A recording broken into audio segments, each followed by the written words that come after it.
అదే RTV app వార్తల్ని క్షణాల్లో చదివే అవకాశం ఉంటుంది. ఒక న్యూస్ పేపర్, ఒక టెలివిజన్ ఛానల్ మీ చేతుల్లో ఎప్పుడూ ఉంటాయి. బస్ యాత్ర ఈరోజు భద్రకాళికి చేరుకుంది.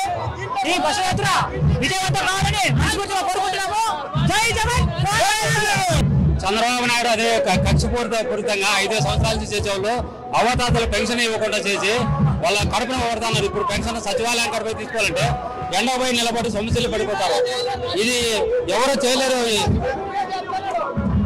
జగన్ పెట్టిన ప్రవేశ అనేక పథకాలు చంద్రబాబు నాయుడు నేను ఇది చేసిన 14 సంవత్సరాల్లో ఈ పథకం చేసినానని చెప్పే ఒక పథకం లేదు. వైఎస్ జగన్ చేసిన పథకాలు దేశంలో ఏ రాజకీయ నాయకుడు చేసినాడు. జై జగన్. రాజకీయాలు చూసి కొంచెం ఇంటి వద్ద గీయకుండా వాలంటీర్లు నిలిపేయమని చెప్పినారు. చాలా అన్యాయము. ప్రతి వాళ్ళు సచివాలయం దగ్గరికి వచ్చి పింఛన్ ఇవ్వమని చెప్పినారు. చాలా అన్యాయం ఇది.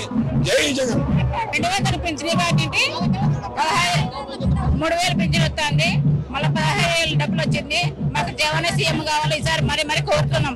ఆ రోజు వైఎస్ రాజశేఖర రెడ్డి ఎలా ప్రజల మనసులు గుండెల్లో నిలిచిపోయారో ఈ రోజు జగన్మోహన్ రెడ్డి గారు కూడా అదే పని మీద ఆయన ప్రజల గుండెల్లో నిలిచిపోతారు చిరస్థాయిగాని నేను కోరుకుంటున్నాను.